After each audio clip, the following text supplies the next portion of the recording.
आज क्या था होमवर्क? सेंटर ऑफ मास का एक्सरसाइज 1 BCD, किसी को डाउट है? BCDE BCDE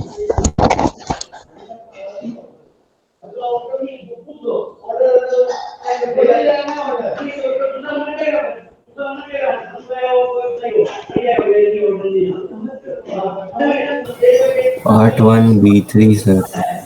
एक सेकंड।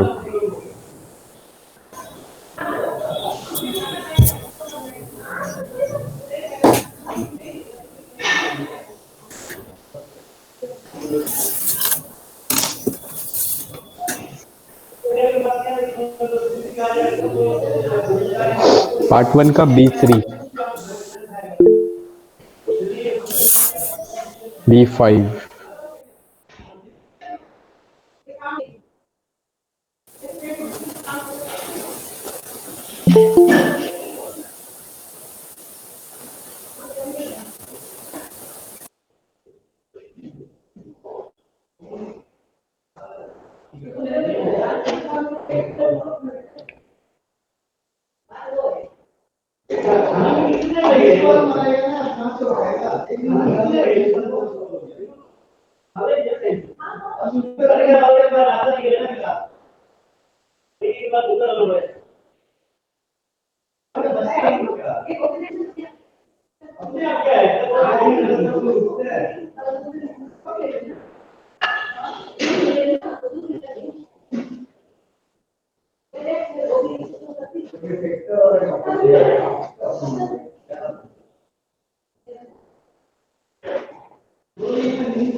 एक फ्रेगमेंट नीचे गिर गया, दूसरा फ्रेगमेंट कहाँ गिरेगा? दूसरा फ्रेगमेंट यहाँ कहीं गिरेगा।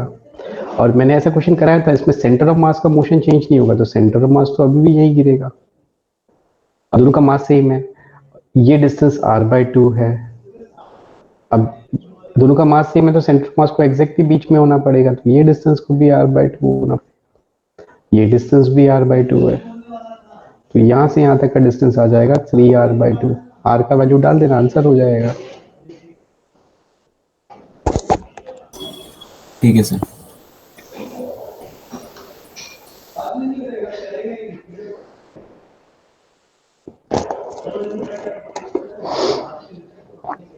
एक प्लेटफॉर्म है जिसका लेंथ है 6,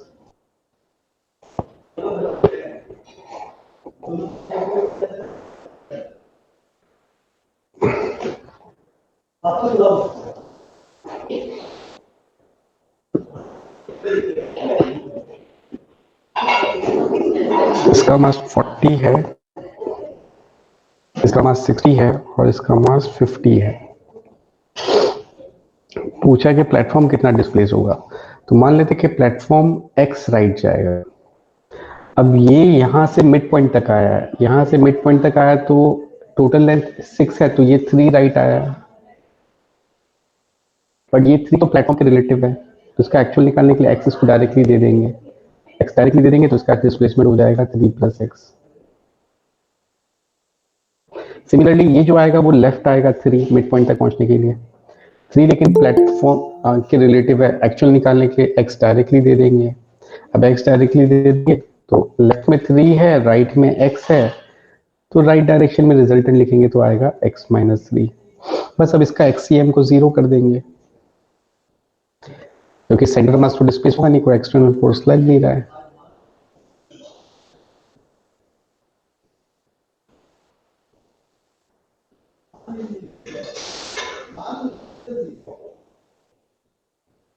यहाँ से x निकाल लेना, आ जाएगा। ठीक है सर।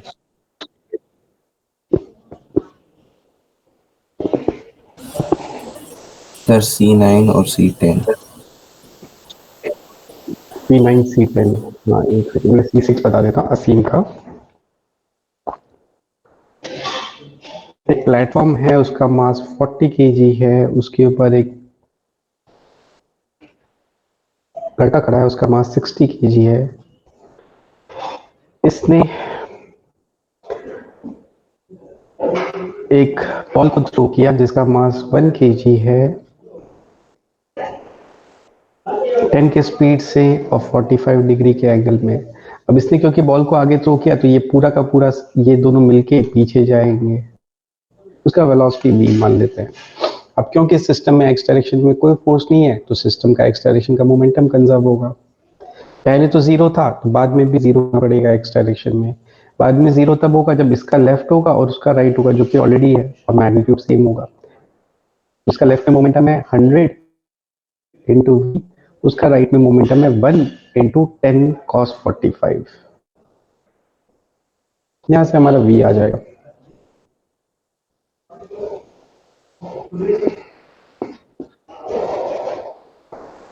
One by 10√2। अब पूछा कि ये जब नीचे गिर जाएगा तो ये कितना लेफ्ट में डिस्प्लेस होगा, तो उसको नीचे गिरने का जो टाइम होगा वो टाइम होगा 2u sin थीटा बाई जी। इस टाइम में इसका डिस्प्लेसमेंट पूछा तो इसका डिस्प्लेसमेंट होगा वेलोसिटी इनटू टाइम।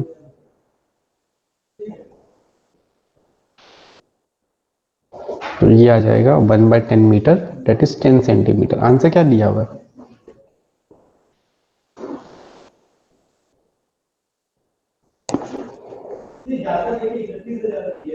यही दिया। नेक्स्ट है C10।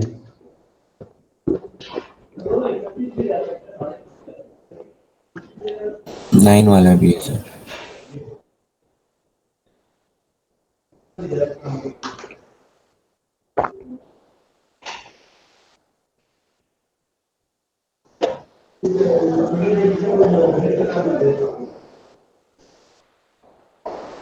यहाँ पे एक ब्लॉक है, उसका मास स्मॉल एम है और ये नीचे वाले प्लैंक का मास कैपिटल एम है।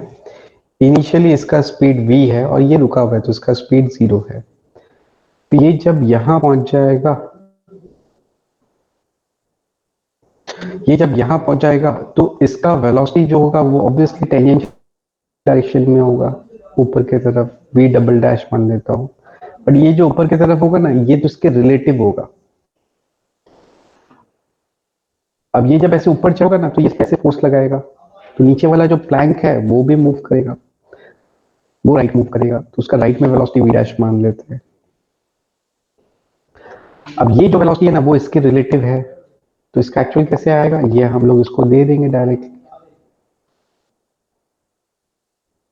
अब हम लोग अपने को सिस्टम मान लेते हैं। पूरे सिस्टम में एक्स डायरेक्शन में कोई फोर्स नहीं है तो एक्स डायरेक्शन का मोमेंटम कंजर्व होना पड़ेगा।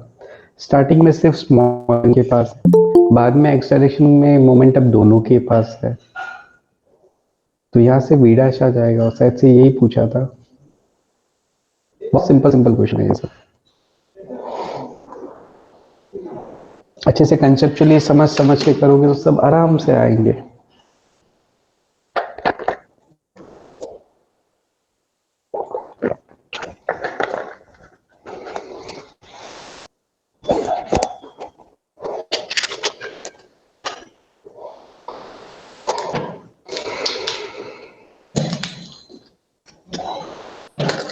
सेक्शन सी में और कोई डाउट है?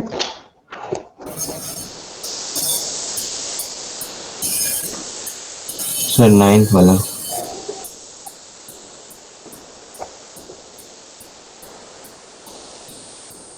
C9।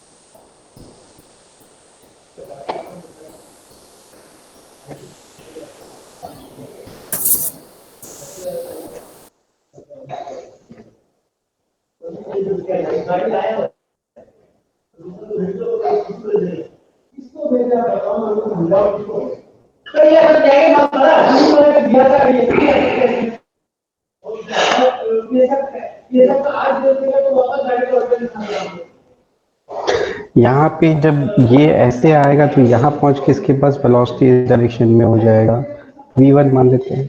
ये जब नीचे आ रहा होगा तो इस पे फोर्स लगाएगा इस तरफ, तो इसकी वजह से ये वाला लेफ्ट में मूव करेगा, इसका वेलोसिटी लेफ्ट में v2 मान लेते हैं। अब फिर से पूरे को सिस्टम मान लेंगे, सिस्टम में एक्स डायरेक्शन में कोई फोर्स नहीं है, तो सिस्टम का एक्स डायरेक्शन में मोमेंटम कंजर्व होगा। इनिशियली जीरो है तो फाइनली भी जीरो होना पड़ेगा। फाइनली जीरो तब होगा जब दोनों का वैल्यू सेम आ जाएगा, और सिस्टम का एनर्जी भी कंजर्व होगा क्योंकि कोई फ्रिक्शन विक्शन नहीं है। ये जब नीचे आ रहा है तो ये आर डिस्टेंस नीचे आ रहा है, तो उसका पोटेंशियल एनर्जी डिक्रीज हो रहा है mgr। इसका पोटेंशियल mgr डिक्रीज हो रहा है तो इसका काइनेटिक एनर्जी इंक्रीज होगा, सिस्टम का काइनेटिक एनर्जी इंक्रीज होगा half m v two square plus half m v one square. इस दोनों को सॉल्व करना आंसर आ जाएगा।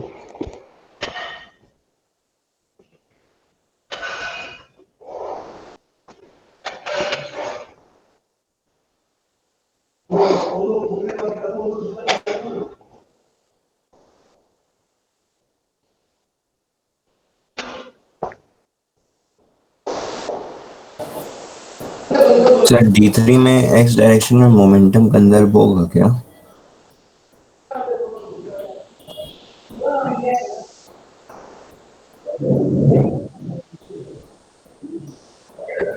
और उसको जब खींच रहे हैं ना तब तो नहीं कंजर्व होगा, बट खींचने के बाद छोड़ देंगे, उसके बाद से जो मोशन होगा उसमें मोमेंटम कंजर्व होगा।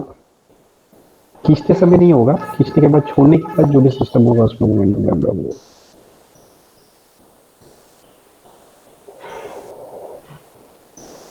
एक बार इसको बता दीजिए सर।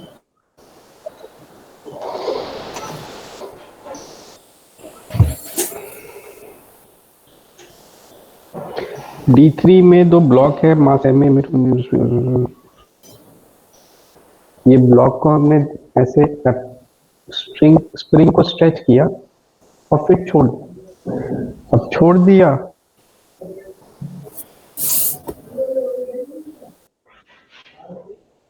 तो जैसे ही छोड़ा इनका वेलोसिटी जीरो होगा तो मोमेंटम भी जीरो होगा।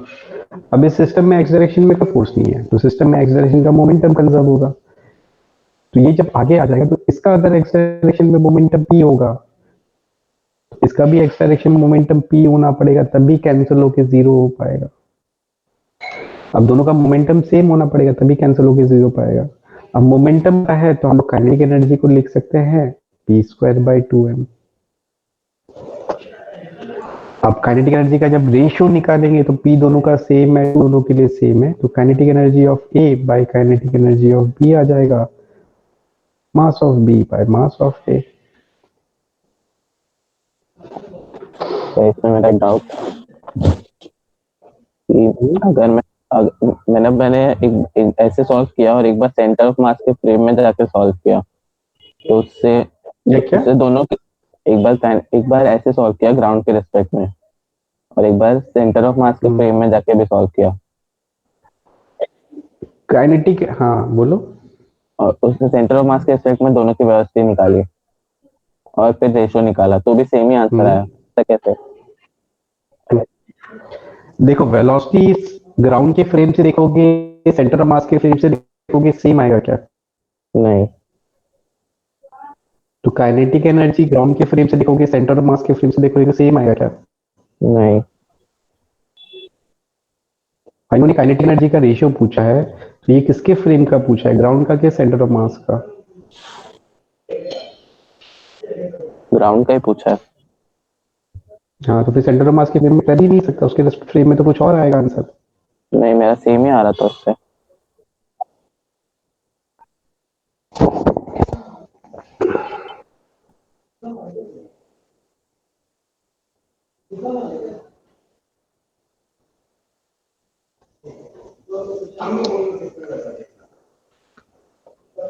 हाँ इस केस में सेम आ जाएगा क्योंकि इसमें ना ग्राउंड के फ्रेम में सिस्टम का मोमेंटम कितना है, नेट मोमेंटम कितना है सिस्टम का? और सेंटर ऑफ मास के फ्रेम में हमेशा नेट मोमेंटम जीरो होता है, मैंने पढ़ाया था। तो यहाँ पे यहाँ पे कोई फर्क ही नहीं पड़ेगा। यहाँ पे एक्चुअल में प्रॉब्लम ये है कि सेंटर ऑफ मास का वेलोसिटी कितना आ जाएगा। इसका वेलोसिटी जीरो है, इसका जीरो है, तो सेंटर ऑफ मास का वेलोसिटी कितना हो जाएगा? जीरो ही रहेगा। तो फिर सेंटर ऑफ मास रुका हुआ ही है, कोई फर्क ही नहीं पड़ता सेंटर ऑफ मास के फ्रेम में करो कि ग्राउंड के फ्रेम में करो। हाँ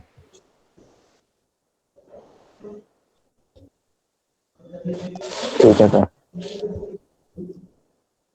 बट ऐसा हमेशा नहीं आएगा, तुम सेंटर ऑफ मास के फ्रेम में सॉल्व करोगे तो आंसर नहीं आएगा। हाँ वही पूछना अगर था, यहाँ पे सेंटर ऑफ मास हमेशा तो नहीं पॉजिटिव होता ना तो तुम्हारा आंसर गलत आता, नहीं आता है। ठीक है।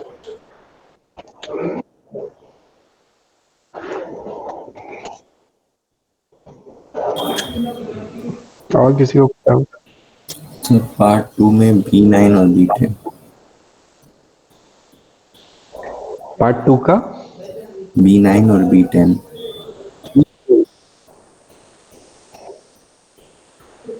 B9 ना, बॉम्बे। हाँ सर।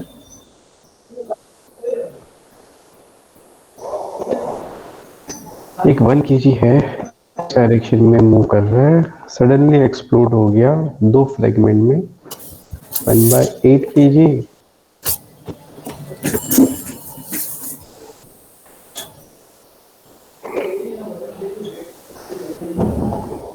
और दूसरा 7/8 kg। 1/8 kg जो है वो एक्स एक्सिस से 0.14 ऊपर है, तो 7/8 kg एक्स एक्सिस से कितना नीचे है ये पूछा है। तो ये तो सिंपल है। यहाँ पे इसके सेंटर ऑफ मास के पास वेलोसिटी किस डायरेक्शन में है? ऑब्वियसली एक्स डायरेक्शन में है, तो centre of mass y direction में मूव करेगा। नहीं, तो सेंटर मास को तो एक्स एक्सिस में ही होना पड़ेगा। हाँ सर, इस दोनों का सेंटर मास एक्स एक्सिस से हो जाएगा सर। और सर B10 वाले में पाथ क्या होगा, वो एक बार नहीं समझ आता।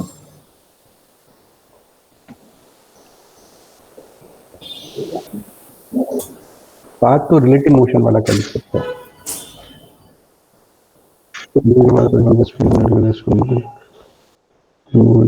पाथ, ओके, सेंटर ऑफ मास का पाथ पूछा है।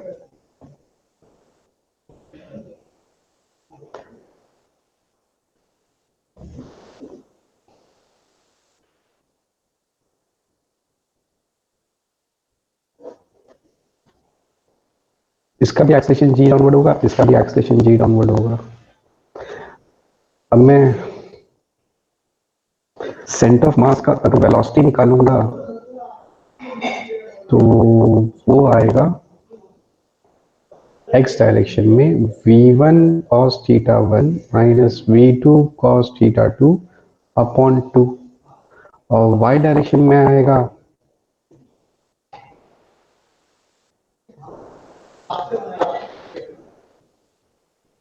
अपॉन 2, और सेंटर ऑफ मास का एक्सेलेरेशन निकालूंगा मैं तो जी डाउनवर्ड आएगा। अब ये वाला टर्म जीरो हो सकता है कि नहीं?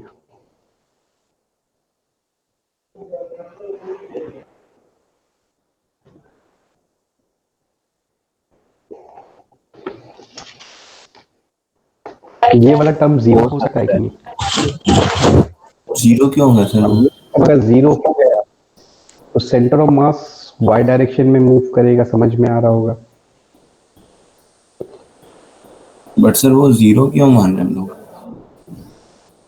होगा जरूरी नहीं है, हो सकता है ना, अगर ये दोनों टर्म इक्वल है तो जीरो हो जाएगा ना। अच्छा वैसे, हाँ वैसे हो जाएगा। वो नहीं,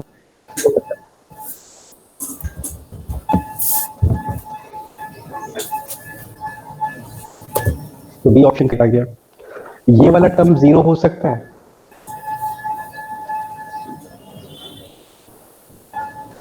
नहीं ये वाला टर्म जीरो हो सकता है? नहीं सर। तो सेंटर ऑफ मास सिर्फ एक्स डायरेक्शन में मूव कर सकता है? नहीं। हाँ अच्छा नहीं नहीं।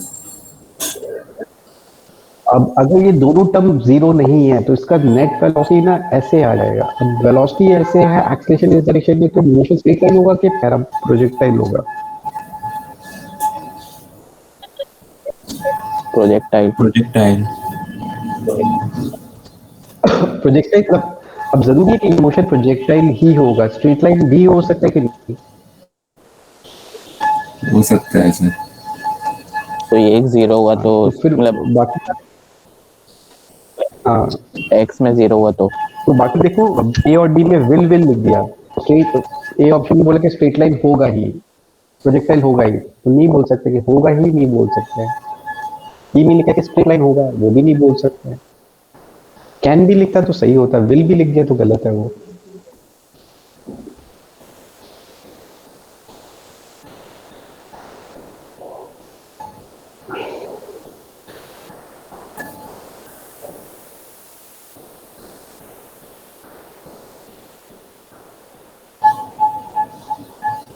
समझ में आया? हाँ सर। हाँ हाँ सर।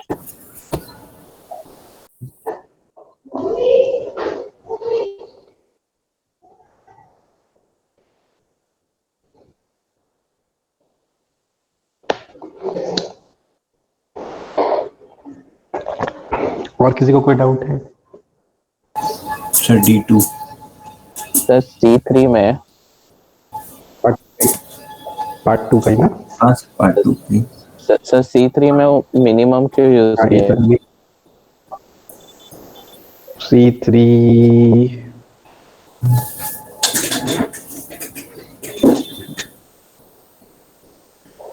क्योंकि हम लोगों का जो आंसर आएगा ना, वो बेसिकली सिस्टम का जो काइनेटिक एनर्जी निकालेंगे वो ही हमारा आंसर होगा। हाँ एक्सप्लोजन वही आया। में एनर्जी रिलीज होता है तो सबको ही पता है। वो जो एनर्जी रिलीज होता है वो सिर्फ काइनेटिक एनर्जी के फॉर्म में रिलीज होता है कि हीट एनर्जी भी होता है, साउंड एनर्जी भी होता है? हाँ तो सिर्फ वो जो काइनेटिक एनर्जी मिनिमम उतना होगा, फिर उसके साथ साथ ये सब भी निकलेगा जिसको हम लोग बहुत बार नेग्लेक्ट कर देते हैं। ये निकलता है ये सब भी। सर ठीक है सर।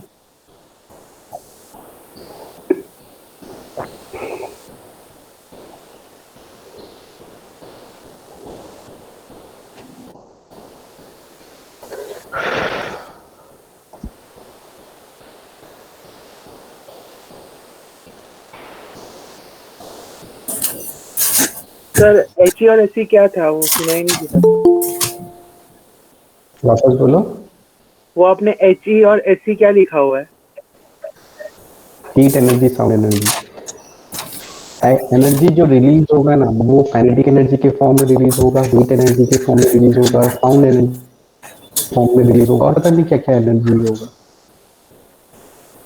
हाँ तो मिनिमम इतना तो होगा ही ना जो काइनेटिक हाँ, एनर्जी रिलीज हुआ है, इसके साथ वो साथ तो और भी होगा। निगलेक्ट करते हैं ना बाकी सब हम लोग।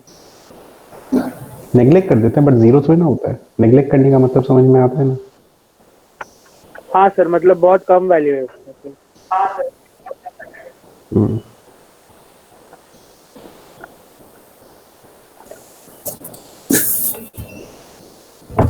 Sir D2।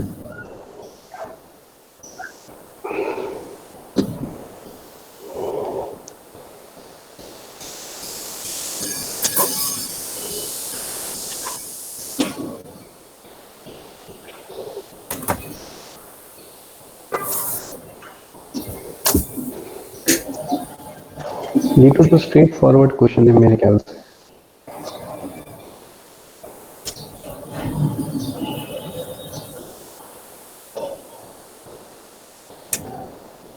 इसके पास इनिशियल वेलोसिटी है 2 नहीं और सर ये नहीं। फिर सॉरी सर सॉरी D3 वो 3 ब्लॉक वाला जो है वो वाला।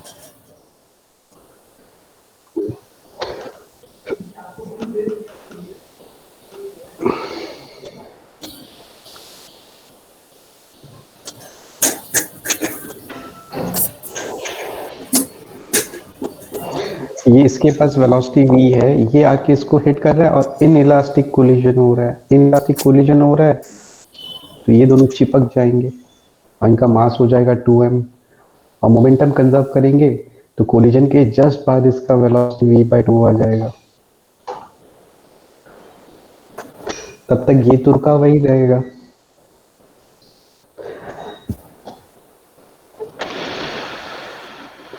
सर वो क्यों नहीं मूव कर रहा है दूसरा वाला? क्योंकि जब जब कोलिजन हो रहा होगा तो ये ब्लॉक कितना राइट जा रहा होगा, बहुत ज्यादा कि इनफाइनाइटली स्मॉल। जब कोलिजन हो रहा है, जब ये एक दोनों दूसरे से टकरा रहे उस समय dt टाइम के दौरान dx ही आगे जा रहा होगा सर। तो स्प्रिंग का जो फोर्स आएगा वो बहुत बड़ा आएगा कि बहुत छोटा आएगा? छोटा आएगा, स्प्रिंग इसलिए तो फिर ये इसलिए मूव नहीं ब्लॉक, करेगा। हाँ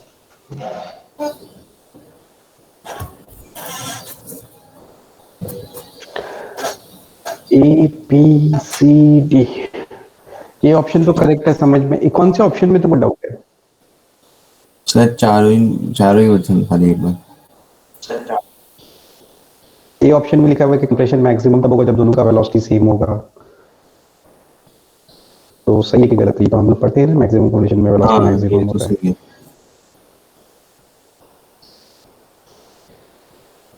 और वेलोसिटी मैक्सिमम कब होता है? वेलोसिटी मैक्सिमम तब होता है जब dv/dt जीरो होता है। फर्स्ट डिफरेंशिएशन dv/dt मतलब एक्सेलरेशन। और ये मैक्सिमम भी होता है, मिनिमम भी होता है। कोई भी चीज मैक्सिमम मिनिमम हो रहा है तो उसका फर्स्ट डिफरेंशिएशन को जीरो होना पड़ेगा। तो c का वेलोसिटी मैक्सिमम कब होगा? जब c का एक्सेलरेशन जीरो होगा, c पे नेट फोर्स जीरो होगा। c पे नेट फोर्स जीरो होगा तो स्प्रिंग को नेचुरल लेंथ में लेना पड़ेगा। हाँ, तो सी ऑप्शन में मैक्सिमम के लिए नेचुरल लेंथ लिखा है, डी ऑप्शन में मिनिमम के लिए नेचुरल लेंथ लिखा है।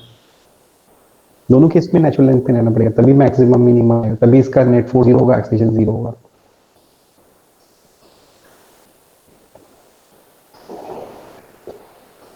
तो सी और डी दोनों सही हुआ ना फिर?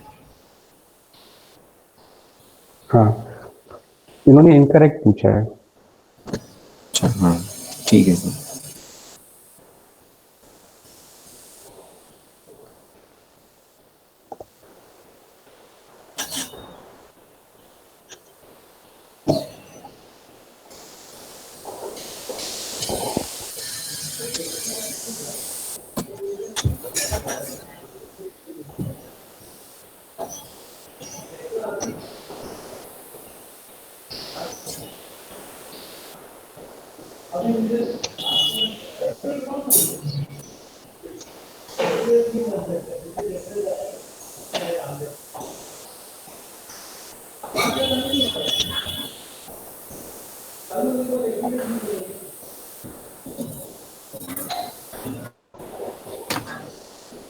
हो गया? और किसी को कोई डाउट है?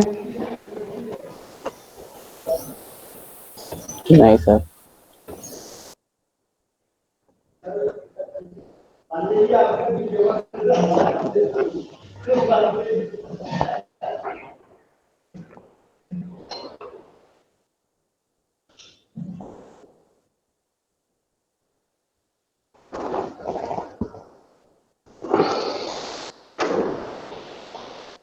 हम लोग लास्ट क्लास में कोलिजन पढ़ रहे थे, होप सो तुम लोगों ने रिवाइज कर लिया होगा कोलिजन। और मैंने कहा भी था कि कोलिजन रिवाइज करके आना। हाँ, वर्क फॉर एनर्जी का भी दिया था होमवर्क, डिस्कस करना है क्या?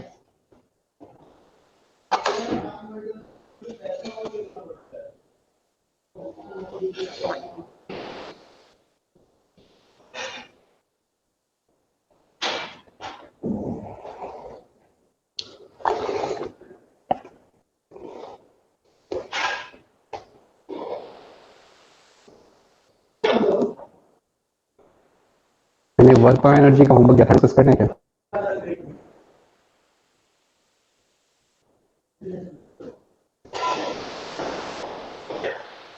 लास्ट क्लास में मैंने ये जो पढ़ाया था इसमें सबके ऊपर वेक्टर साइन लगा दो।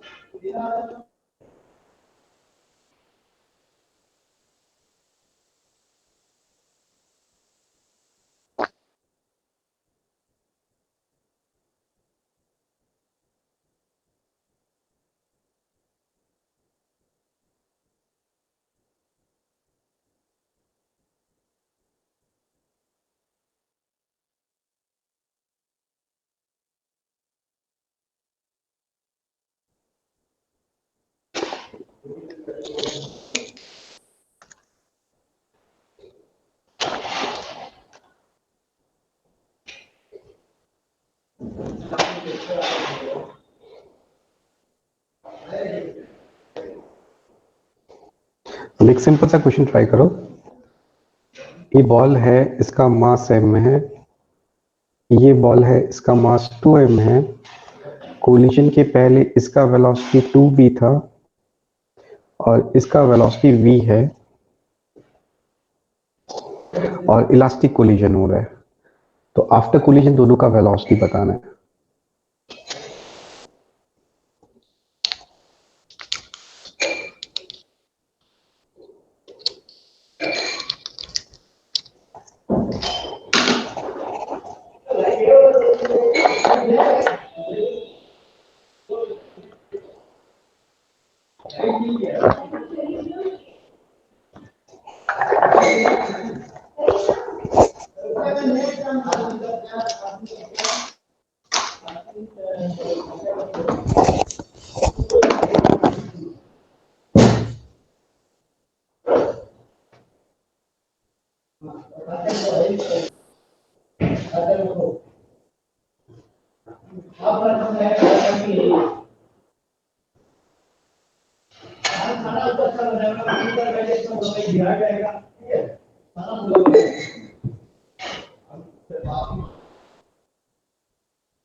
सर v/3 और 2v/3 माइनस में। इसका इसका किस डायरेक्शन में, राइट है कि लेफ्ट है? उसका लेफ्ट में है। 2v/3। नहीं एक मिनट सर, मैंने शायद उल्टा 3v/2 आ रहा है सर उसका लेफ्ट में। इसका लेफ्ट में आ रहा है 3v/2। हाँ और इसका उसका राइट में आ रहा है 3v/2। दोनों का सेम आ रहा है। सर सेम नहीं है सर, v/3 और 2v/3 है वो, मैंने शायद उल्टा ले लिया। हाँ, मुझे तो v/3 और 2v/3 ज्यादा बेटर लग रहा है। ये 2v/3 आएगा क्या और ये v/3 आएगा हाँ क्या? सर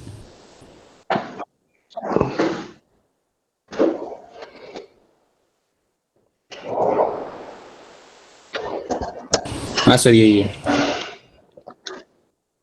हम्म।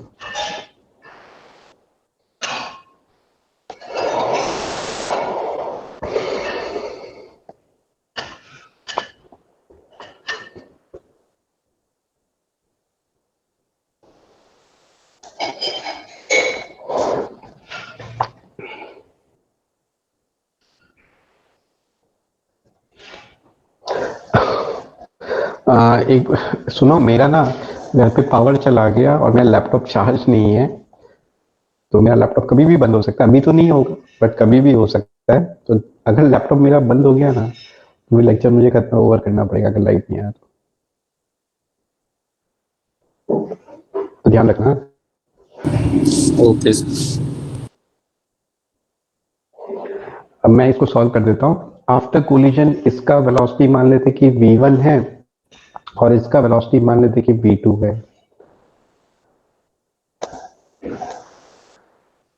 अब हम लोग दो कंसेप्ट लगाते हैं कोलिजन में, हम दो कंसेप्ट लगाते हैं। एक तो है मोमेंटम कंजर्वेशन, क्योंकि इस सिस्टम में एक्स डायरेक्शन में कोई एक्सटर्नल फोर्स नहीं है तो सिस्टम का एक्स डायरेक्शन का मोमेंटम कंजर्व होगा। कोलिजन के बाद मोमेंटम है mv1 plus 2mv2 is equal to, collision के पहले मोमेंटम है 2m into we.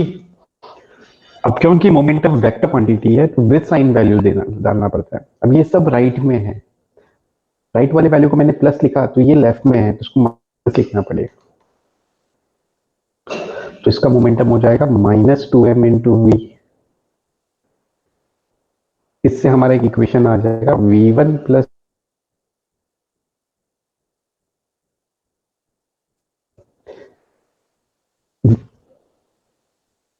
vsep is equal to e times v approach. vsep मतलब कोलिजन के बाद का वेलोसिटी ऑफ सेपरेशन। कोलिजन के बाद का वेलोसिटी, अब सेपरेट हो रहे हैं तो v2 बड़ा होगा, v2 बड़ा होगा तो वेलोसिटी ऑफ सेपरेशन कितना आएगा, v2 माइनस v1। और वी अप्रोच मतलब कोलिजन के जस्ट पहले का वेलोसिटी ऑफ अप्रोच। अब ये दोनों एक दूसरे के पास आ रहे हैं, तो नेट कितने वेलोसिटी से पास आएंगे, 3v से। वी सर equal to e times v approach कर दिया। ये मेरा सेकंड इक्वेशन हो गया। इस दोनों को सॉल्व करेंगे तो आंसर आ जाएगा।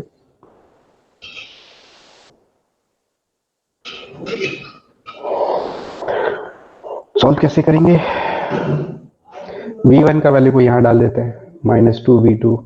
यहाँ से v2, कुछ तो गड़बड़ किया क्या मैंने।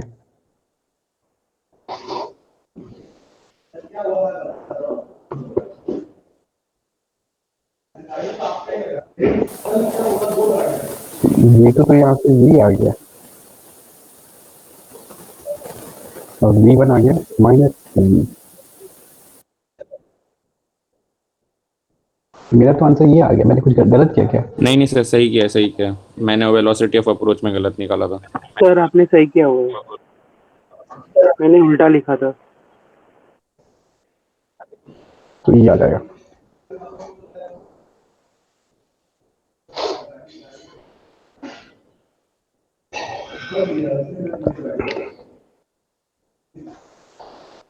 ये कोलिजन का बहुत बेसिक क्वेश्चन है, इससे सब कुछ समझ लो कि जब टफ क्वेश्चन आएगा तो मैं ये सब चीज नहीं समझा पाऊंगा। अच्छे से ध्यान रखना कि जब भी मोमेंटम कंजर्व करेंगे ना, तो मोमेंटम वेक्टर क्वांटिटी होता है, और वेक्टर क्वांटिटी में साइन कन्वेंशन यूज करना पड़ेगा। तो राइट वाले मोमेंटम को अगर हम लोग प्लस लिख रहे हैं ना, तो हमें लेफ्ट वाले मोमेंटम को माइनस लिखना पड़ेगा। तो ये तीनों मोमेंटम,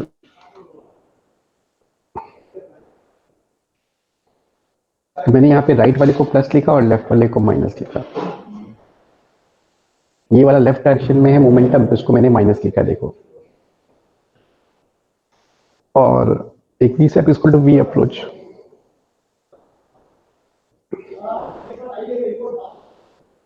सर आपने जो v sep v formula approach दिया किसके था साथ है? उसके हिसाब से 2/3 और 1/3 आ गया था। हाँ, मेरे हिसाब से भी 2/3 1/3 आना चाहिए था। मुझे इसलिए तो लग रहा है मैंने कुछ गलत किया, लेकिन मुझे कुछ दिख नहीं रहा है।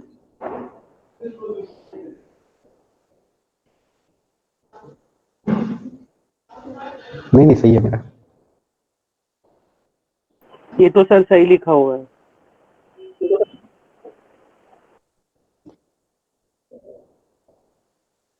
सही है, यही आएगा। फॉर्मूले में भी विद साइन डालना है। विद साइन डाला क्या? इसका वैल्यू को नेगेटिव डालना है।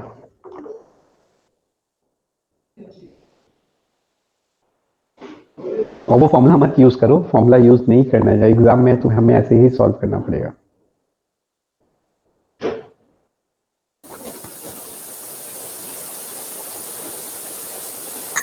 ठीक है सर। अब इस क्वेश्चन में अगर मैं ई का वैल्यू 0 ले लूंगा, तो आफ्टर कोलिजन दोनों का वेलोसिटी कितना होगा? सेम हो जाएगा, इक्वल। कितना होगा, मैं ये पूछ रहा हूँ।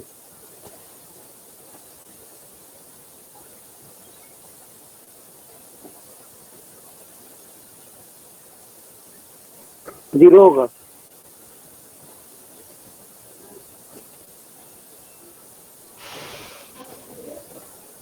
दोनों 0। ई का वैल्यू अगर 0 है तो आप जीरो होगा। 0 हो जाएगा। क्यों 0 हो जाएगा?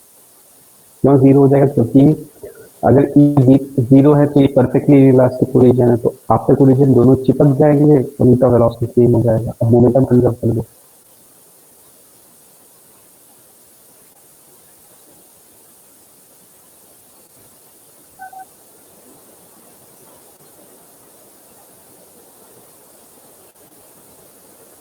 कोलिजन के बाद का मोमेंटम इतना है, कोलिजन के पहले का मोमेंटम उसके बाद कितना है, उसके बाद लेफ्ट डायरेक्शन में से नेगेटिव लिख रहा हूँ। ये वैल्यू 0 आ रही है, यहाँ पे v1 का वैल्यू 0 आ जाएगा।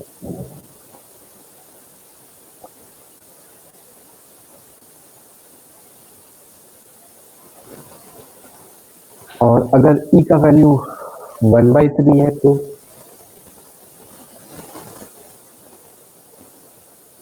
आप इक्वेशन निकालो।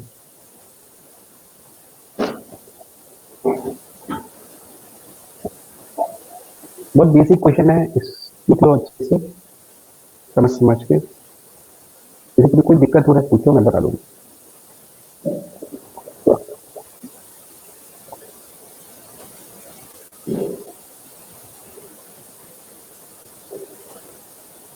तो अभी v/3 और 2v/3 आ रहा है। बाकी लोगों को क्या आ रहा है?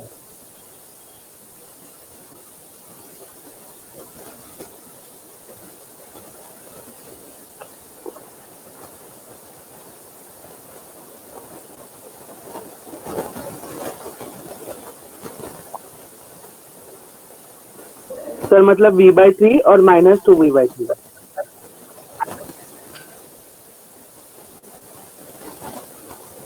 ठीक है, देखता हूं मैं। अब फिर से मोमेंटम कंजर्वेशन का इक्वेशन लिखेंगे। तो आफ्टर कोलिजन मोमेंटम होगा mv1 प्लस 2mv2 और बिफोर कोलिजन मोमेंटम है 2mv और इसके पास लेफ्ट डायरेक्शन में -2mv। यहाँ से फिर से v प्लस 2v2 0 आ जाएगा।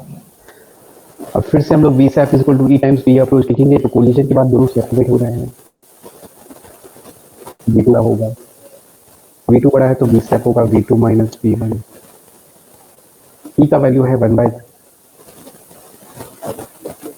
और v अप्रोच लिखेंगे तो इसके पास इस दोनों किसी को अप्रोच कर रहे हैं तो उसका v अप्रोच आ जाएगा 3v। तो v2 माइनस v1 का वैल्यू हमारा v आ जाएगा। बस ये दोनों इक्वेशन को सॉल्व करेंगे तो आंसर आ जाएगा।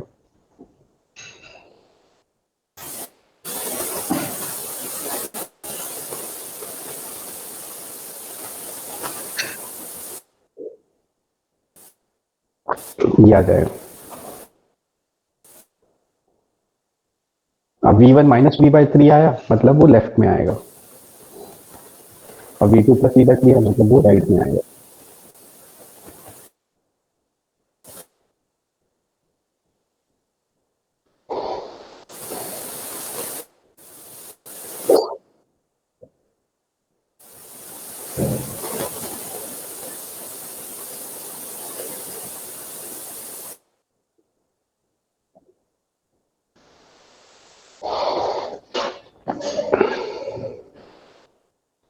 किसी को कोई भी डाउट है पूछ लो।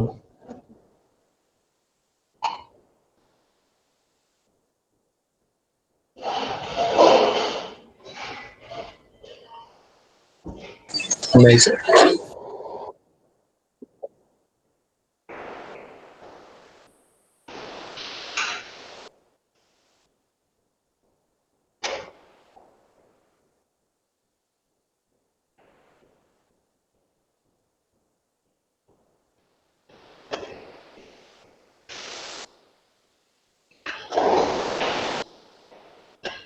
नेक्स्ट क्वेश्चन,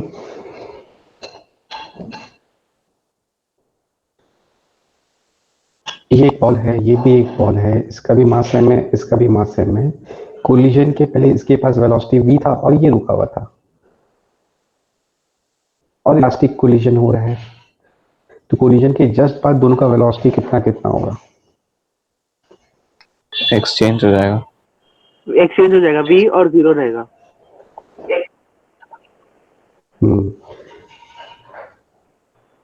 क्योंकि इलास्टिक कोलिजन हो रहा है और दोनों ऑब्जेक्ट का मास सेम है, तो ऐसा हमने अभी पढ़ा था लास्ट क्लास में कि जब भी इलास्टिक कोलिजन होता है, दोनों ऑब्जेक्ट का मास सेम होता है, तो उनका वेलोसिटी एक्सचेंज हो जाता है ऑर्बिट डायरेक्शन। इसके पास 0 है तो इसके पास अब 0 हो जाएगा, और इसके पास v राइट है तो इसके पास v राइट रहेगा। तो कोलिजन वेलोसिटी इतना हो जाएगा। और सिस्टम का इनिशियल काइनेटिक एनर्जी और फाइनल काइनेटिक एनर्जी में कौन बड़ा होगा?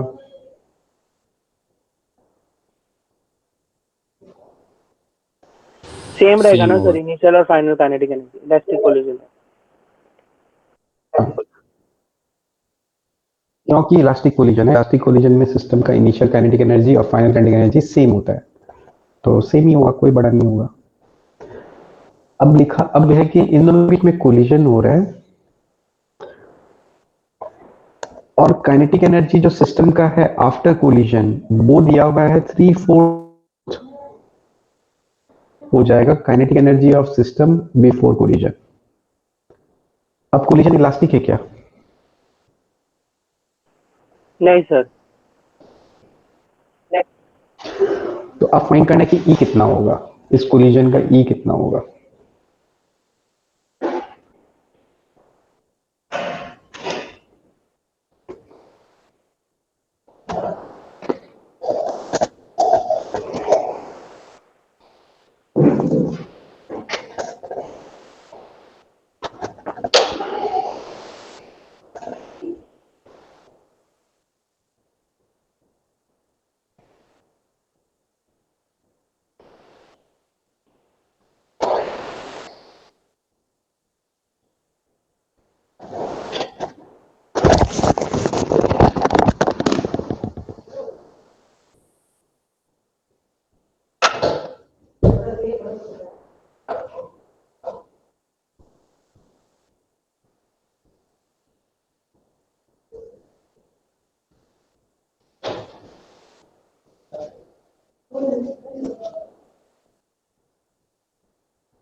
नीलम अभी मत बुलाओ, पूरी से 3 पूरी निकाल के रखना बाहर, बुलाओ नहीं। हाँ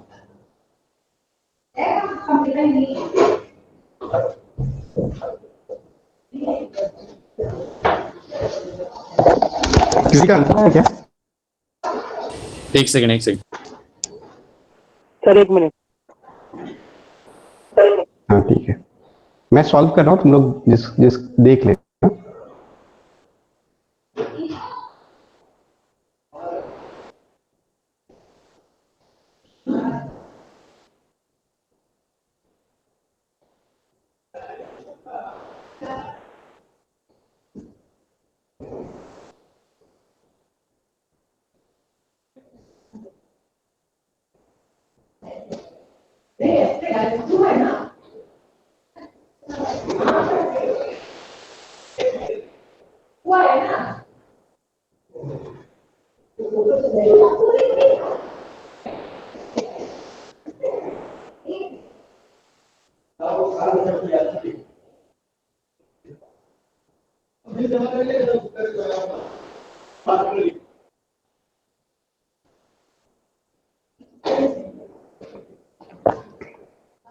वन बाई टू आ रहा है। नहीं 1/2 नहीं, प्लास्टिक में देख।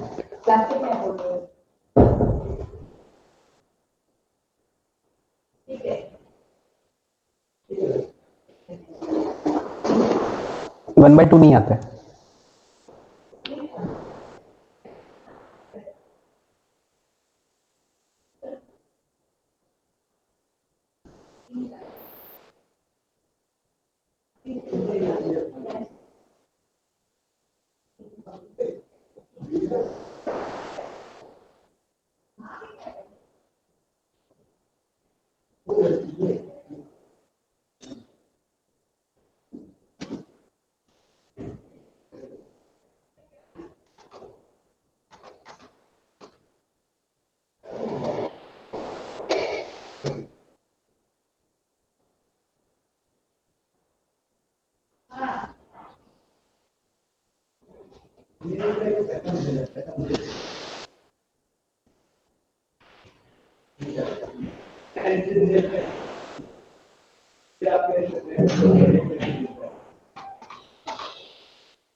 1/√2 आएगा।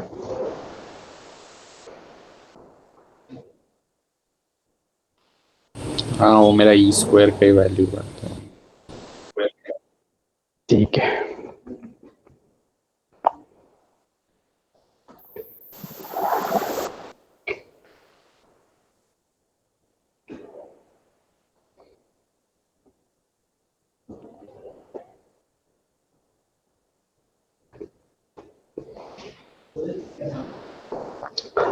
यहाँ पे मैंने क्या किया, वही कंसेप्ट लगाया कि सिस्टम का मोमेंटम कंजर्व किया, ई को ई एज्यूम कर लिया, वी सब equal to v e v approach कर लिख दिया, इस दोनों की इक्वेशन को सॉल्व किया तो v1 v2 आ गया।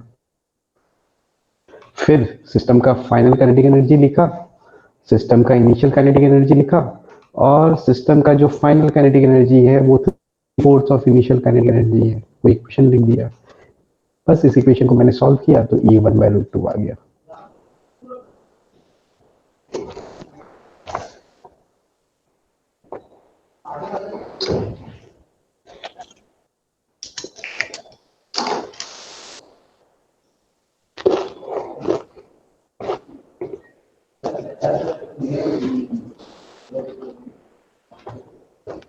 किसी को कोई डाउट है?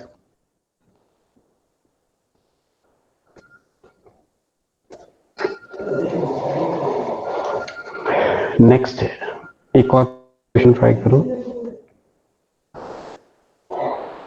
ये ऑब्जेक्ट है, इसका मास है 2 kg और ये एक वेरी हैवी ऑब्जेक्ट है, बहुत बड़ा है, बहुत हैवी ऑब्जेक्ट है।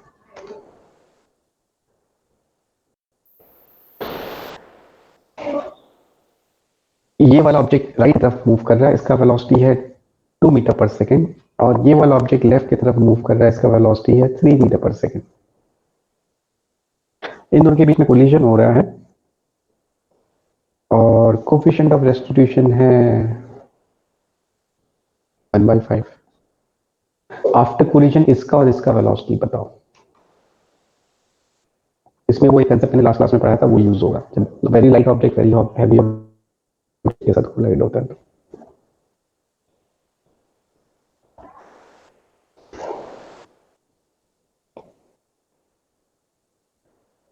तो 4 और 3 होगा।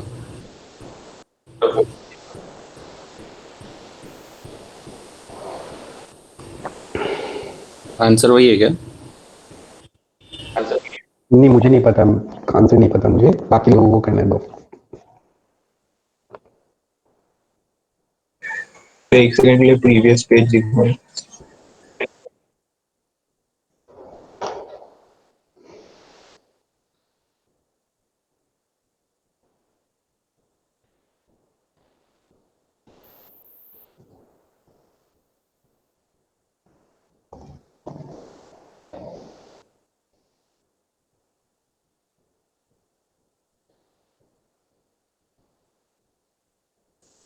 हाँ सर।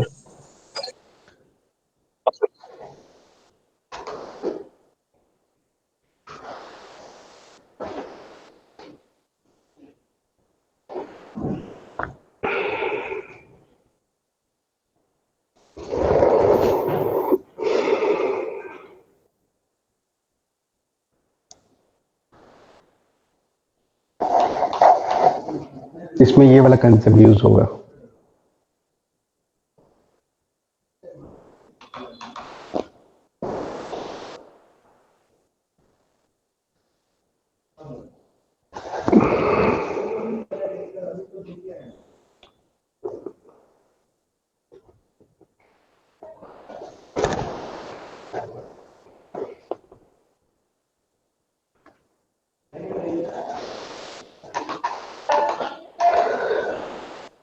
इसमें क्या होगा कि जब बहुत हैवी और बहुत लाइट ऑब्जेक्ट के बीच में कोलिजन होता है तो हैवी ऑब्जेक्ट का वेलोसिटी चेंज नहीं होता है, तो इसका वेलोसिटी तो अभी भी 3 रहेगा। लाइट ऑब्जेक्ट का वेलोसिटी आता है इस फॉर्मूले से 3 आ रहा है सर लाइट ऑब्जेक्ट का। V2 is equal to U1 plus E times U1 minus U2। ये वेक्टर फॉर्मूला होता है, तो विथ साइन वैल्यू डालना पड़ेगा। विथ साइन हम लोग वैल्यू कैसे डालेंगे? हम लोग U1, इसमें 1 कौन होता है? हैवी वाला ऑब्जेक्ट, और 2 कौन होता है? लाइट वाला ऑब्जेक्ट। तो U1 मतलब इसका वेलोसिटी, जिसको मैं प्लस में डाल देता हूँ। मैंने लेफ्ट वाले वेलोसिटी को प्लस में डाला है, तो राइट वाले वेलोसिटी को मुझे माइनस में डालना पड़ेगा। U1 तो फिर से 3 है, माइनस अब U2 राइट में है, तो उसको मुझे -2 डालना पड़ेगा। ये हमारा 4 आ जाएगा, और +4 आया मतलब लेफ्ट में आया, तो इसका आफ्टर कोलिजन का वेलोसिटी +4 हो जाएगा।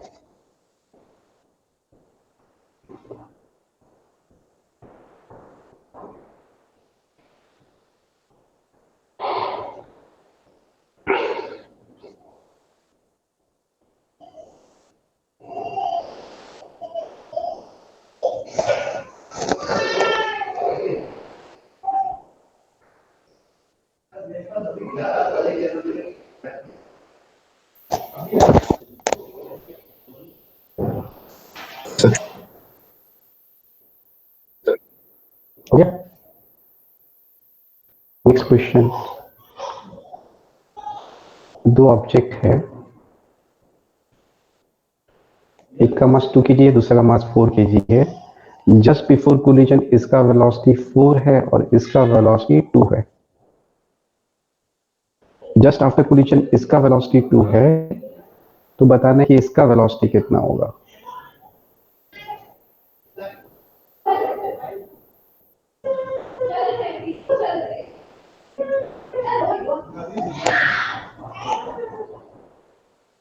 वन।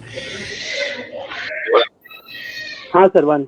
हाँ, इसका वेलोसिटी कितना आ जाएगा? 1 आ जाएगा। 1 कैसे आएगा? वही सिस्टम का मोमेंटम का रिजल्ट होना पड़ेगा। तो सिस्टम का इनिशियल मोमेंटम में 4 2 जा 8,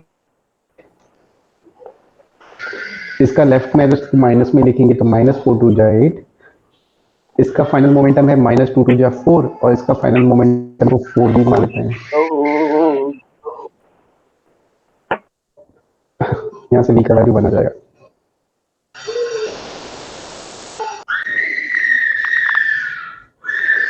ठीक है, कोफिशिएंट ऑफ रेस्टिट्यूशन कितना आएगा?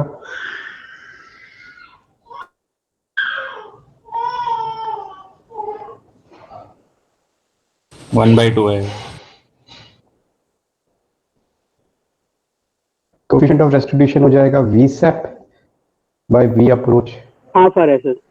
ये दोनों सेपरेट हो जाएगा, इनका वेलोसिटी ऑफ सेपरेशन हो जाएगा 2 + 3, क्योंकि दोनों दूर जा रहे हैं एक दूसरे से, तो एडअप हो जाएंगे। और ये दोनों एक दूसरे के पास आ रहे हैं, तो ये फिर से एडअप हो जाएंगे। इसका वेलोसिटी ऑफ अप्रोच हो जाएगा 4 + 2 6, तो ये आ जाएगा 1/2। फिर निकालना है, जब ये दोनों मैक्सिमम कंप्रेस होंगे ना, हमने कोलिजन को डिटेल में पढ़ा था कि पहले कंप्रेस होता है, फिर मैक्सिमम कंप्रेशन आता है, फिर एलोंगेट होता है। तो ये मतलब ये दोनों जब मैक्सिमम कंप्रेस हो जाएंगे ना, उस समय दोनों का वेलोसिटी कितना होगा?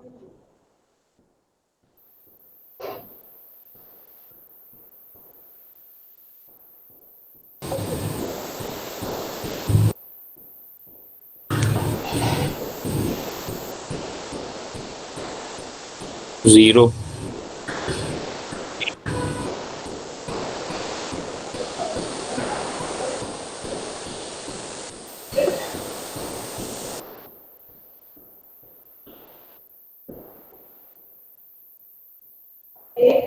हाँ, जब ये मैक्सिमम कंप्रेस हो जाएंगे तो उस समय वेलोसिटी सेम होगा।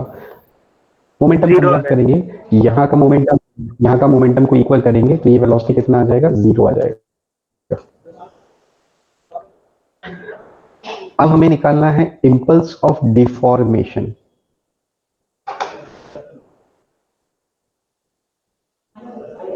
इम्पल्स ऑफ डिफॉर्मेशन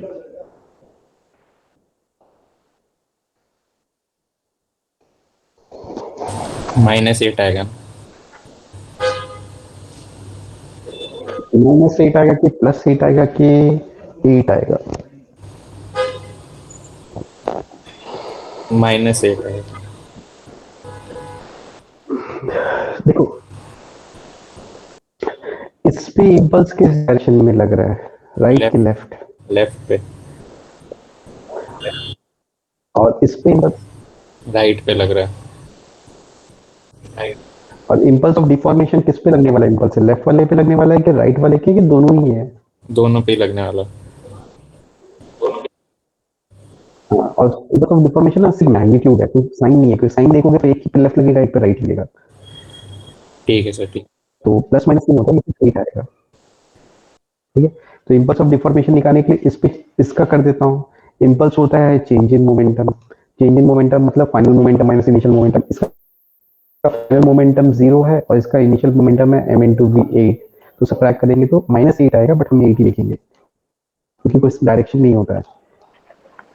सर वो साइन वाला एक्सप्लेन कीजिए ना, मतलब 2 kg ब्लॉक पे माइनस की तरफ आएगा ना, मतलब वो समझ में नहीं आ रहा था साइन के हाँ, साथ। 2 kg पे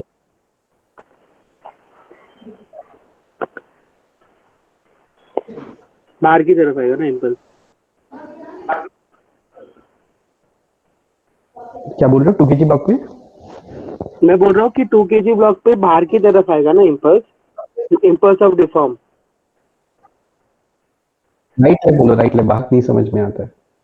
मतलब लेफ्ट। और ये एक्चुअल में लेफ्ट है, राइट की तरफ आएगा। हाँ, 2 kg ब्लॉक में लेफ्ट की तरफ आएगा इम्पल्स ऑफ डिफॉर्मेशन। हाँ 4 kg तो ब्लॉक पे राइट की तरफ आएगा। हाँ, तो 2 kg ब्लॉक के लिए बात कर रहा था। तो साइन कैसे लेंगे हम लोग, मतलब साइन वाला समझ 8 तो आ रहा है, लेकिन साइन साइन तो तुम माइनस होगा ना। साइन लेना ही नहीं है। अगर तुम राइट को पॉजिटिव मानोगे तो ये नेगेटिव होगा और ये पॉजिटिव होगा। हाँ वही मतलब। अगर तुम लेफ्ट को पॉजिटिव मानोगे तो ये पॉजिटिव होगा और ये नेगेटिव होगा। अच्छा तो सर क्वेश्चन में अगर बट ऐसा इम्पल्स इम्पल्स पूछा ऑफ तो हम लोग को डिफॉर्मेशन विदाउट साइन बताना है ना। अगर इम्पल्स पूछा है और कोई साइन कन्वेंशन उन्होंने नहीं बोला है तो मैग्नीट्यूड बताओ, डायरेक्शन बताओ कि 8 लग रहा है लेफ्ट, लग रहा है 8 राइट, ऐसे बताओ तो कोई साइन का दिक्कत नहीं होगा। ठीक है सर।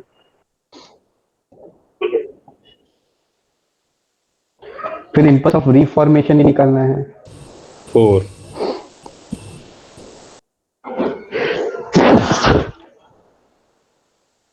4 क्या है? चेंज इन मोमेंटम के इक्वल होता है। इसका फाइनल मोमेंटम 4 है और इसका इनिशियल मोमेंटम 0 है, तो चेंज इन मोमेंटम 4 आ जाएगा।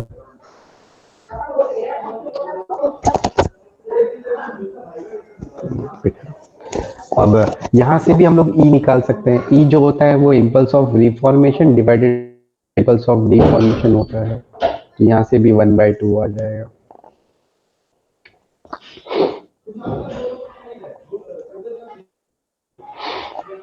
फिर एक चीज और निकालना है कि during collision maximum potential energy कितना स्टोर होगा इन दोनों के पास।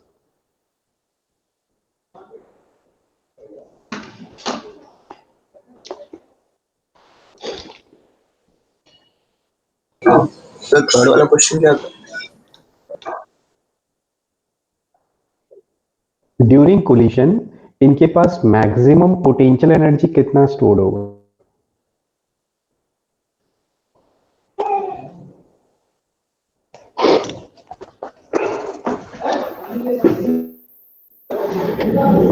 कट रहा होगा क्या?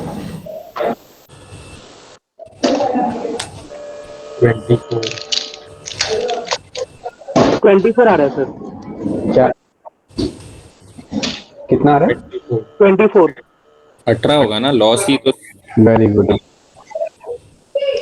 हाँ वही, काइनेटिक एनर्जी जितना कम होगा सब पोटेंशियल एनर्जी में चला जाएगा।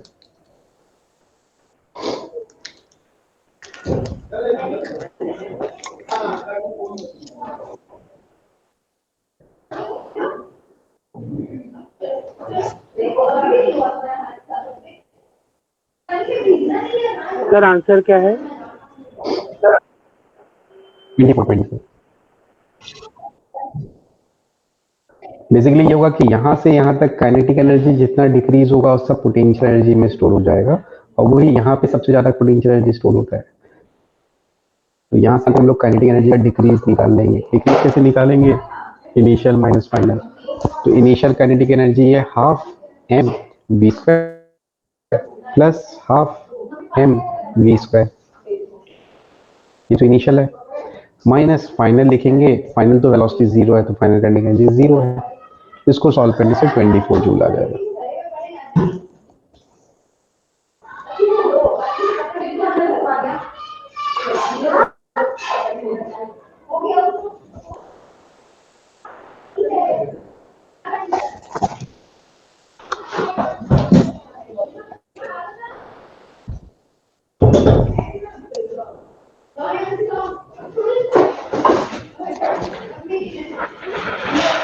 किसी को कोई डाउट है?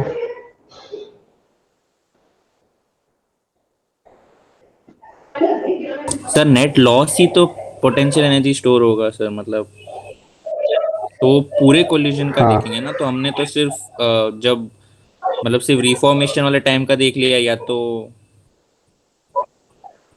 नहीं, मैंने क्या पूछा कि during collision maximum potential energy कितना स्टोर होगा, पीछे का थ्योरी पढ़ो, मैंने कहा था रिवाइज का क्या ना, मैक्सिमम पोटेंशियल एनर्जी यहाँ पे स्टोर होता है,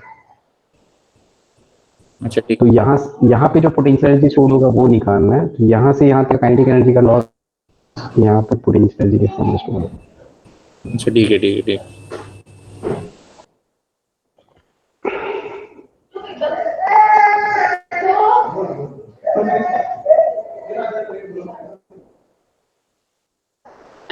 अब नेक्स्ट हम लोग टॉपिक पढ़ेंगे कोलिजन का लास्ट टॉपिक, जो कि है ऑब्लिक कोलिजन। सर एक सेकंड पिछला पेज दिखाओ।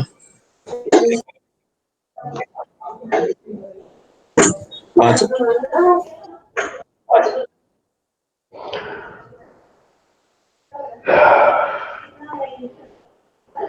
ये वाला कोलिजन हेड ऑन है कि ऑब्लिक है, फिलहाल तो नहीं बता पाएंगे क्योंकि वेलोसिटी नहीं दिया हुआ है।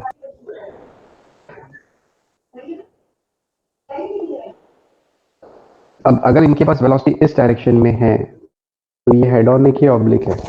ऑब्लिक कोलिजन है। Oblique collision.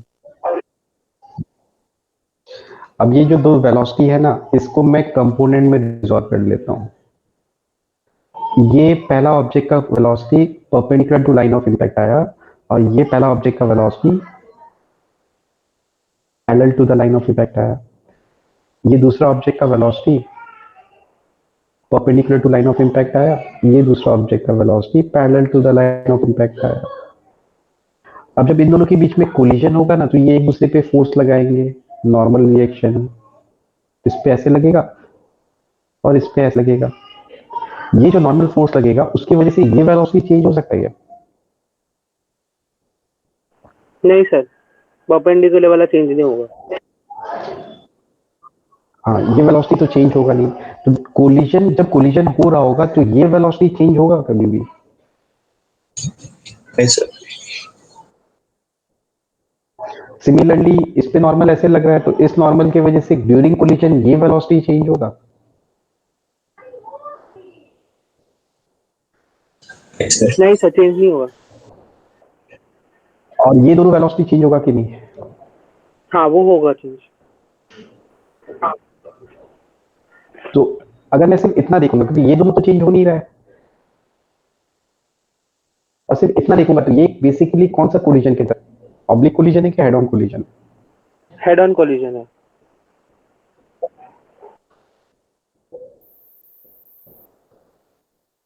और ये वाले वेलोसिटी तो चेंज ही नहीं होंगे।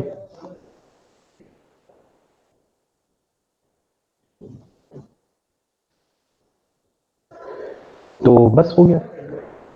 तो हम लोग कभी भी ऑब्लिक कोलिजन होगा तो हम लोग वेलोसिटी के कंपोनेंट्स निकाल लेंगे। जो लाइन ऑफ इंपैक्ट के परपेंडिकुलर वाले कंपोनेंट है वो तो चेंज होता ही नहीं है, क्योंकि फोर्स नहीं लगता उस डायरेक्शन में। और लाइन ऑफ इंपैक्ट के अलोंग वाला अगर मैं देखूंगा तो वो हेड ऑन जैसा ही है। हम लोग कभी भी ऑब्लिक कोलिजन को भी सॉल्व करेंगे तो कंसेप्ट ऑब्लिक का लगेगा कि हेड ऑन का ही लगेगा? हेड ऑन का। हेड ऑन का ही लगेगा। बस कंपोनेंट निकाल लेना, उसके बाद तो हेड ऑन ही है। बड़ी चीज ध्यान रखना, इसको हेड ऑन के हम लोग सॉल्व करेंगे आफ्टर कोलिजन। मान लो इसका वेलोसिटी इस डायरेक्शन में कुछ आ गया v1 और इसका वेलोसिटी इस डायरेक्शन में कुछ v2 आ गया, तो आफ्टर कोलिजन इस ऑब्जेक्ट का वेलोसिटी कौन है, v1 है कि ये और ये दोनों है? दोनों है वेलोसिटी। सिमिलरली इसका वेलोसिटी v2 भी है और ये भी है, क्योंकि ये है आफ्टर कोलिजन भी। मतलब अभी कोलिजन में कुछ नया नहीं है, हम लोग हेड ऑन नहीं मान लेते, बस कंपोनेंट निकाल लेते हैं, उसके बाद हेड ऑन नहीं होता है।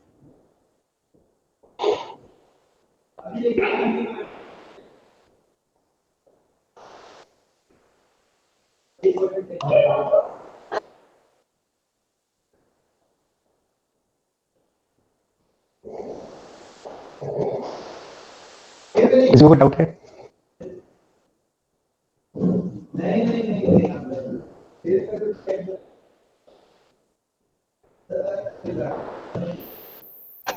तो वो ग्रीन वाले से V1 अभी को क्या क्वेश्चन ट्रैक क्या हुआ? तो जो ग्रीन कलर से V1 V2 है वो क्या है? वापस बोलो एक बार। वो तो ऐसे ही था, वो तो सिर्फ बता, वो आफ्टर कोलिजन का वेलोसिटी, उसको मत कॉपी करो। हाँ सही हो गया।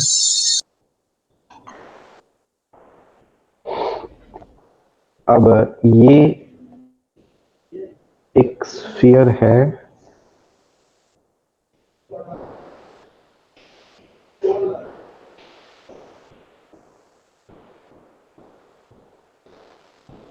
ये एक और स्फीयर है, इसको मैं यहीं टच करा देता हूँ। इसका सेंटर यहाँ पे है, इसका सेंटर यहाँ पे है, इसका रेडियस r है, इसका भी रेडियस r है, इसका मास है 2 kg,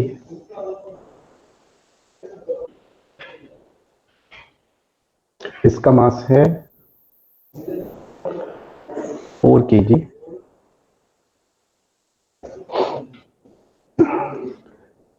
ये वाला इस तरफ जा रहा है, इसका वेलोसिटी इस डायरेक्शन में है 4 मीटर पर सेकंड, और इसका वेलोसिटी इस डायरेक्शन में है 2 मीटर पर सेकंड। इन दोनों के बीच में कोलिजन हो रहा है और कोफिशिएंट ऑफ रेस्ट्रिक्शन गिवन है 1/3।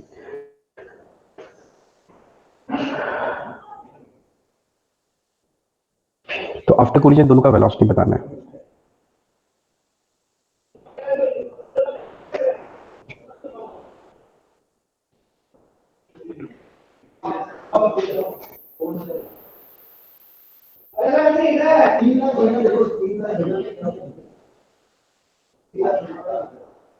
अभी टाइम नहीं है तो मैं ही बता देता हूँ, मैं पूछ रहा हूँ तुम लोग से, तुम लोग बताना।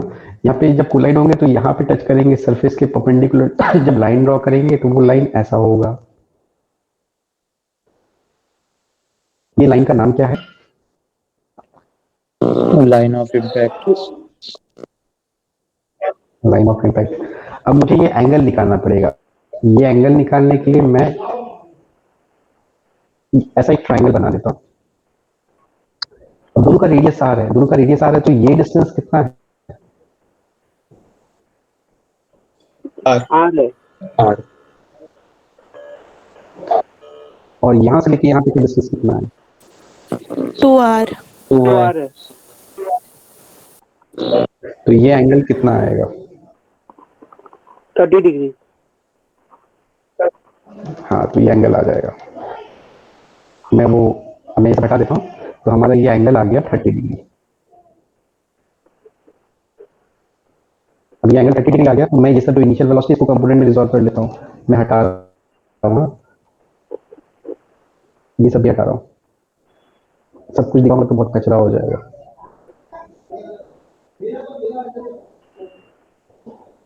तो इसका इनिशियल वेलोसिटी का ये वाला कंपोनेंट कितना आएगा?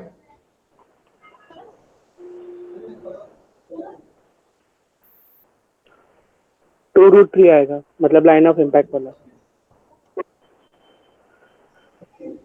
जो मैं दिखा रहा हूँ वो वाला वेलोसिटी बताओ, ये वाला वेलोसिटी कितना आ रहा है? 2। 2 root 3 ये वाला वेलोसिटी,2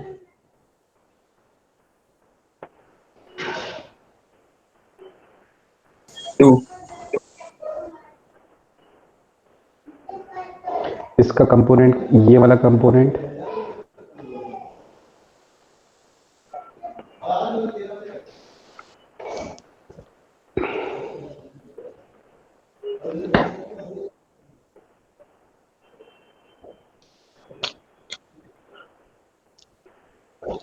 2 रूट 3 इसका वेलोसिटी इस तरफ 1 इसका वेलोसिटी इस तरफ था 2 था और ये एंगल 30 डिग्री है। 2-3 है बस।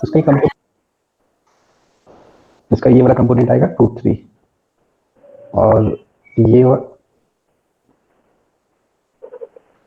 क्या क्या कर रहे हो तुम लोग? गलती कर रहे हो क्या?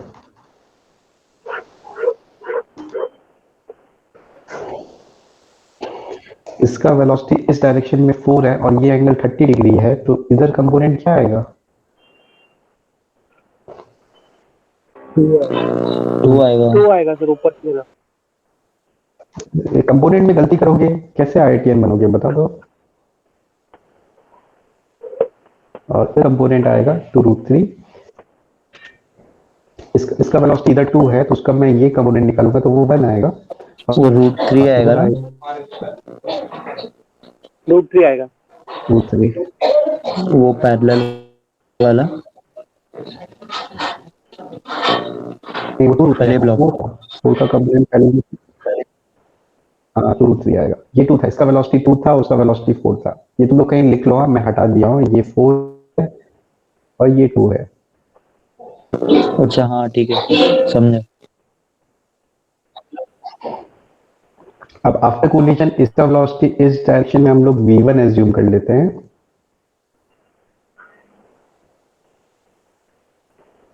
और इसका वेलोसिटी इस डायरेक्शन में v2 एज्यूम कर लेते हैं। मैं यहाँ दिखा देता हूँ। v1 v2 निकालो तो वही दो कंसेप्ट लगेगा, मोमेंटम कंजर्वेशन और e वाला।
सर V2 आ रहा है 1/√3 और V1 आ रहा है -2/√3।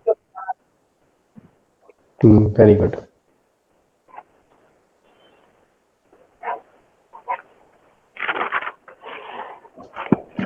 बस सॉल्व हो गया। तो आफ्टर कोलिजन मैं आपसे पॉइंट से दिखाता हूँ। ये इसको पॉइंट दिखा रहा हूँ, इसको पॉइंट दिखा रहा हूँ। तो आफ्टर कोलिजन जो वेलोसिटी आया वो v2 आ गया हमारा 1/√3 और v1 आ गया -2/√3। माइनस मतलब उल्टे डायरेक्शन में होगा। अब ये तो सिर्फ एलओआई के अलावा वाला आया, तो परपेंडिकुलर वाले भी इनके पास होगा। इसके पास 2 रहेगा और इसके पास 1 रहेगा, तो हो गया। ये आफ्टर कोलिजन का वेलोसिटी आ गया।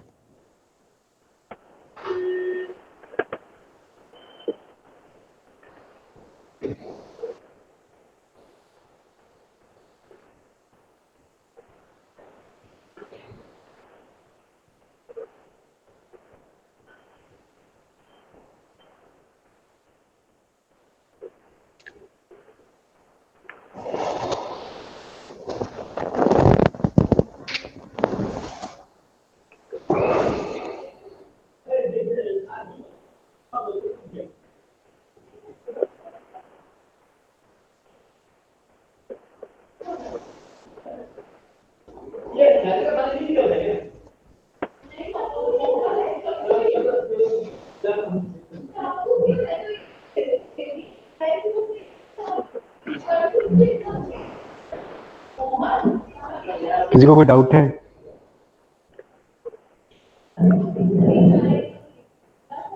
नहीं सर।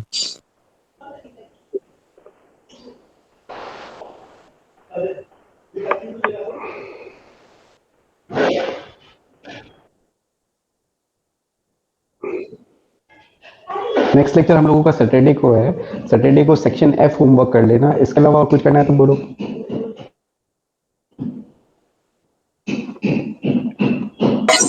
सर वो पहले का WPE का है। हाँ